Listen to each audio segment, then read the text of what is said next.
Hello guys, it's Johnny time and welcome to another smart contract hacking tutorial. Today we are solving the 11th challenge in Ethernaut, which is Elevator.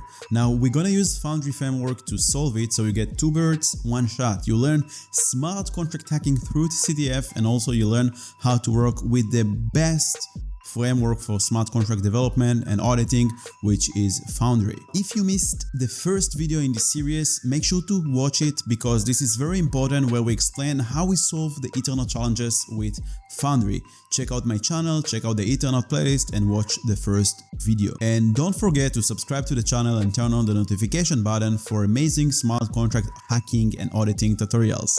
Now without further ado, let's get started.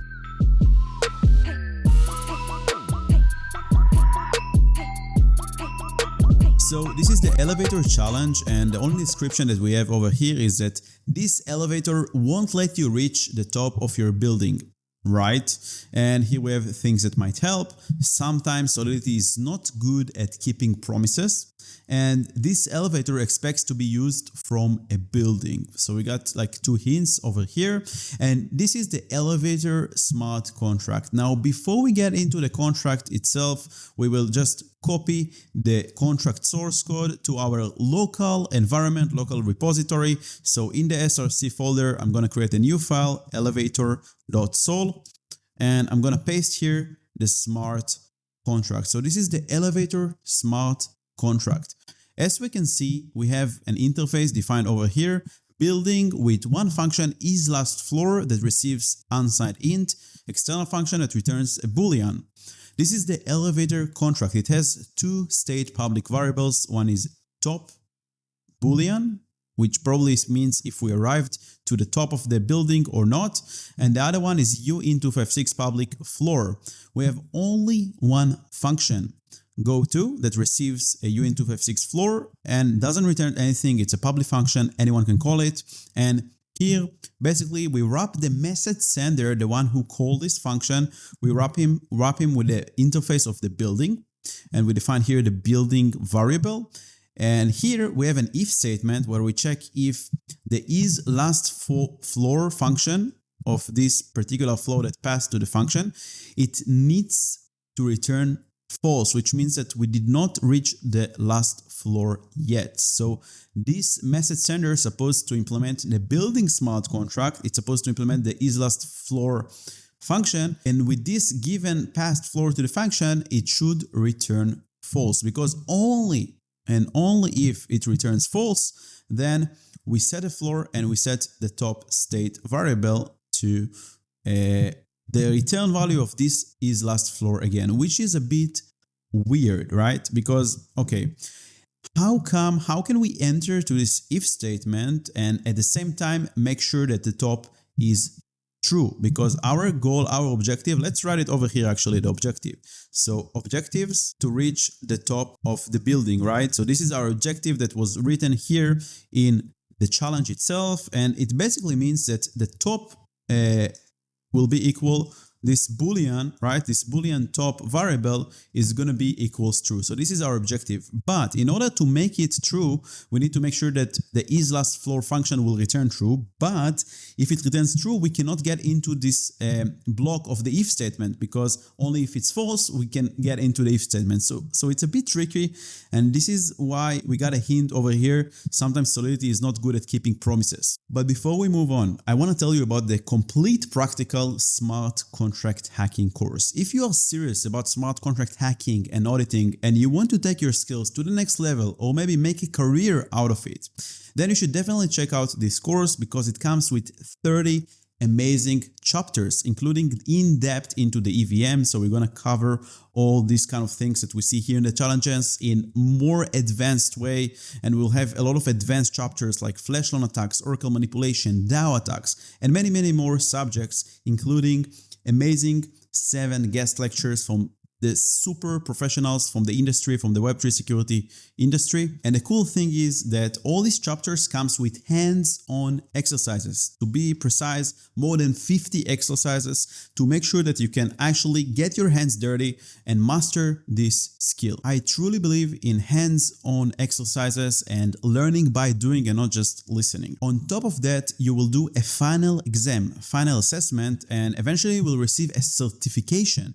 a certificate that will help you and increase your chances of landing your first Web3 security job as an auditor, researcher, whatever, technical writer, whatever it might be. And as a bonus, you also get access to the best closed Web3 security community with other students and teachers and professionals where you can ask questions, make new connections, team up for audit contests, and do whatever you want in the best community out there for Web3 security. So if you are serious about smart contract hacking and auditing, you should definitely check out the discount link in the description below. Now, going back to the exercise, we are the message sender. We're the one who call these functions. So we can create the building smart contract and we can basically control whatever this is last floor is going to return. And all we have to do is to make sure that the first time that it's being called, it will return false, and the second time that it's being called, it will return true. So this top state variable will be changed to true and we will be able to pass the challenge. The actual floor parameter doesn't really matter because the most important thing is that this boolean will be true. So let's start implementing our exploit script and solution. So in the script folder, I will just copy a previous exercise solution like this one, the coin flip, and rename the file. I will rename it to Elevator Solution, which is going to be Elevator Solution, our solution file. I can close this and close this. Now I'm going to import Elevator instead of coin flip. Here, I don't need this smart contract because it's for the coin flip solution. I will rename this solution contract to Elevator Solution, Elevator. We will have to retrieve the instance address from Ethernaut, so I will remove this address. Here it will be Elevator instance in lowercase, and here I'm going to remove these two lines of code. I'm going to keep these two in order to broadcast the transactions to Gurley using our MetaMask private key. And now I will go to Ethernaut and click here Get New Instance and submit the transaction using my MetaMask wallet, which is already connected to the Foundry repositories. And again, if you don't understand how it works, make sure to watch the first video in this playlist, the full Ethernaut solution tutorials. Now we can see that the buttons were changed, which means that we received a new instance. So we'll open the console, Command Option I, and here we have the instance address already, which we can copy and paste into our environment. Awesome. We have the instance over here. Now we need to create a smart contract that will be the building. So I will define here a new smart contract my building, right? And we need to implement this is last floor function. So let's just do it over here, is last floor. So let's change it a bit to an actual function. So it will be this one instead of this one. And now we have the is last floor function that we have to implement. Here it's going to be uint of a floor. So this will receive the floor. Now we can actually move this elevator instance to here because we don't need to interact it from our script contract, but from the actual building contract, we will interact with the elevator contract. And here we'll create a function called start attack. This will initiate the attack. After we will deploy the contract, we will call this function. And this function is simply just gonna call the go to floor. Now we mentioned that the floor doesn't really matter. We just need to play with this boolean variable and make sure that it's true. So I'm just gonna choose whatever floor I want. So I'll do elevator instance dot go to, and let's just do 99999. It could be 1, 2, 0, whatever number that you want. It doesn't really matter. Now this is the important function, the is last floor function. This is the function that basically we need to make sure that at the first time it's being called, it returns false, and then the second time it returns true. So the top boolean variable will be true. So since this function is being called twice and we need to return different value every time it's being called, we'll need to create a new state variable, a switch that we will basically can turn the switch and know what is the state and what variable we want to return, right? So I'll define here a new bool private and I will call it my switch. So this will be our switch. I don't need to basically give it a default value because by default booleans are going to get false. So my switch will start as false. So I'm going to create here an if statement. I will do if not my switch, which means that it's the first time that we actually call this isLastFloor function. So what we're gonna do, first we're gonna change it to true, my switch will be true, and then we're gonna return false. Why? So because this is the first time that we call the isLastFloor function, my switch is gonna be false. We're gonna change it to true for the next time, and we're gonna return false. So this if statement in the elevator go-to function will be working, right? It makes sure that we return false. Now, the next time we call it, my switch will be true because we change it, right? In the first call to the function, we change it to true. So this next time we call this isLastFloor function, this else block will be executed because now it's going to be true. And what do we want in the second time? We just want to return true, right? Return true. That's simple as that. We want to return true because we want that this true will be into top and we will be able to bypass these challenge requirements and make sure that we arrived to the top, right? Again, it doesn't really matter what the value is going to be here. It could be 1, it could be 0, it could be 99999, it could be whatever you want.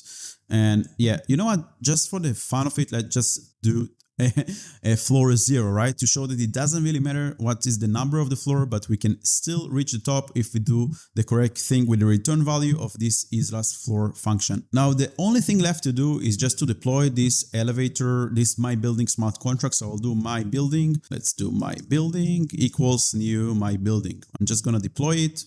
That's it. I don't need to pass any parameter to send any values. And then I'm going to do my building.attack. I'm going to initiate the attack. The reason I don't do it in the constructor because it's going to mess up with the message sender and it didn't work for me. So it basically it wasn't able to the message sender wasn't actually this my building contract because the way Foundry works and transactions are being sent. So the way it works is basically just to create this start attack function instead of initiating the attack through the constructor. That's why I didn't create a constructor. I just created this start attack function.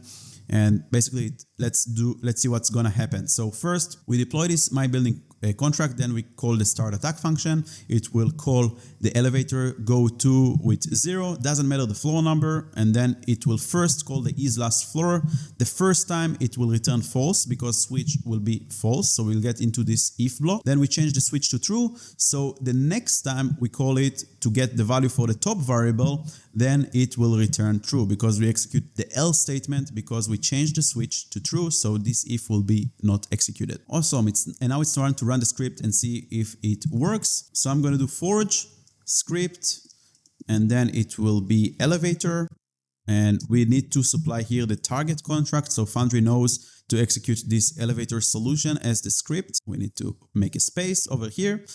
And we will broadcast it already because we feel like we did a good job. So we're going to broadcast it already to the Goerli blockchain. We get here an error message, kind of warning that we don't use this variable that passed to the function, but it's okay because we don't need to use it. We don't have to do anything with this kind of floor variable. It's not interesting. The most interesting is to return the right Boolean, right? So now the transaction was submitted. We are waiting for the receipts. And once it's done, we can try to submit the instance and see if we passed all the requirements. So the transaction was mined, validated, whatever you call it. Then I'm gonna go back to Ethernaut, click here, submit instance, send a transaction through my MetaMask wallet and wait until it's validated. Beautiful, we did it. As you can see, this text says, well done, you've completed this level. We also got a button, go to the next level, which is going to be privacy. Thank you so much for learning with me. If you enjoyed it, smash that like button. Don't forget to press it and subscribe to the channel for the next tutorials to come. Thank you so much and I will see you in the next one. Bye bye.